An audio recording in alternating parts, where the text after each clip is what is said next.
తెలుగు సినీ ఇండస్ట్రీలో మళ్ళీ అసమ్మతి సెగలు మొదలయ్యాయి. ఫెడరేషన్ అధ్యక్షుడికి లేఖలు పంపారు రెండు యూనియన్ల నేతలు. తమ సమస్యల్ని నెలాఖరులోపు పరిష్కరించాలంటూ వీళ్ళు డిమాండ్ చేస్తున్నారు. లేకపోతే మార్చి 1 నుంచి మళ్లీ నిరసనకు వెళ్తామంటూ హెచ్చరిస్తున్నారు. ఈ నిరసనల వల్ల నష్టం జరిగితే బాధ్యత మాది కాదు అంటూ ముందే వార్నింగ్ కూడా ఇస్తున్నారు. ప్రభుత్వం ఛాంబర్ పెద్దలతో చర్చించి వెంటనే న్యాయం చేయాలంటూ డిమాండ్ చేస్తున్నారు.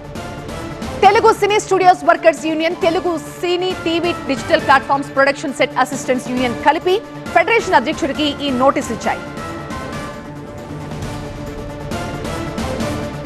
మా ప్రతినిధి లక్ష్మీనారాయణ మరింత సమాచారం అందించేందుకు రెడీగా ఉన్నారు. లక్ష్మీనారాయణ, ఇదంతా కొన్ని నెలల క్రితం సద్దుమణిగిన వివాదానికి సంబంధించిందేనా, లేకపోతే ఏమైనా కొత్త డిమాండ్లా? అసలు ఏంటా పరిష్కారం కాని కార్మికుల సమస్యలేంటి? గత ఆగస్టులో దాదాపు 18 రోజులకు పైగా జరిగిన నిరవధిక సమ్మెకు సంబంధించిన పరిష్కార మార్గాలు ఇంకా కొన్ని అమలు కాలేదు అనే ఆరోపణతో అమలు కాలేదు కాబట్టి అది ఎలాగైనా అమలు చేయాలి, అమలు చేయకపోతే మేము మళ్ళీ ధర్నాకు చేస్తాం, జరిగే బాధ్యతలకి ట్రేడ్ యూనియన్ నాయకులే బాధ్యత తీసుకోవాలి అంటూ సెట్ అసిస్టెంట్స్ అసోసియేషన్ మరియు సినీ వర్కర్స్ అసోసియేషన్ 24 క్రాఫ్ట్స్ యూనియన్ కి లెటర్ స్పష్టంగా ఇచ్చింది. ఆ లెటర్ లో వాళ్ళు క్లియర్ గా చెప్పింది ఏంటి అంటే 2 అంశాలపై వాళ్ళు విభేదిస్తున్నారు. ఒకటి, సండేస్, ఇదివరకు ప్రతి సండే కానీ హాలిడే రోజున కానీ వర్కర్స్ షూటింగ్ కి వెళ్తే వాళ్ళకు డబుల్ కాల్ షీట్ ఇచ్చేవాళ్ళు. ఈ మొన్న జరిగిన పరిణామాలలో 2 సండేలు మేము ఫ్రీగానే అంటే రెగ్యులర్ బేసిస్ మీదనే చేస్తాము, మిగతా 2 సండేలకు మీరు డబుల్ కాల్ షీట్ ఇవ్వాలి అనేది ఒక ఒప్పందం. ఆ డబుల్ కాల్ షీట్లని ఇప్పుడు 1.5%కే ఇస్తున్నారు, డబల్ ఇవ్వట్లేదు.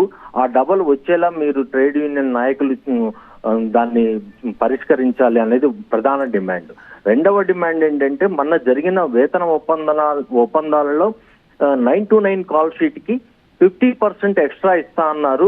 ప్రజెంట్ మాత్రం 30% ఇస్తున్నారు. ఆ 50% కూడా వచ్చేలా మీరు చూడాలి అనేది ఇప్పుడు ఈ యూనియన్ నాయకులు అడుగుతున్నారు. లక్ష్మీనారాయణ, ఈ డిమాండ్స్ కి వాళ్ళకు డెడ్ లైన్ కూడా పెట్టారు. మార్చి 1 వరకు వెయిట్ చేస్తాం, ఆ తర్వాత పరిణామాలకి మేము బాధ్యులు కాదు అని. గతంలో ఎంత మొండి వైఖరితో కార్మికులంతా కూడా సమ్మెకు వెళ్లారో మనం చూసాం. ఎంత బతిమాలినా కూడా వాళ్ళు రాలేదు. ఆఖరికి ప్రభుత్వం దిగొచ్చి సంధి కుదర్చాల్సి వచ్చింది. ఇప్పుడు మార్చి 1 గనక వీళ్ళు అనుకున్న డిమాండ్స్ నెరవేరకపోతే ఏం జరగబోతోంది? వీళ్ళ డిమాండ్ అప్పటి నుంచి అప్పుడు జరిగిన ఒప్పందాలని అమలు చేయాలనేదే వీళ్ళ ప్రధాన డిమాండ్ గా ఉంది. జరిగిన ఒప్పందాల్లో 50% వేతనం ఇవ్వాలి అంటే వీళ్ళు 30% ఇస్తున్నారు. ఆ 50% ఇవ్వాలి అనేది ఇప్పుడు ఈ నేతల ఒప్పందము. ఇటు 24 క్రాఫ్ట్స్ ప్రతినిధులను కూడా మనము ఈ విషయంపై స్పందించాలని కోరినప్పుడు ఈ ఎలక్షన్స్ అయిపోయిన తర్వాతకి మీటింగ్ ఉంటుంది లేబర్ కమిషనర్ తో. ఆ మీటింగ్ అయిన తర్వాత ఈ పరిణామాలన్నీ ఒక కొలిక్కి వస్తాయి. జీవో రూపంలో అన్ని కార్యక్రమాలు జరుగుతాయి అనేది ట్రేడ్ యూనియన్ నాయకులు చెప్తున్న వాదన. Right Lakshminarayana, thank you.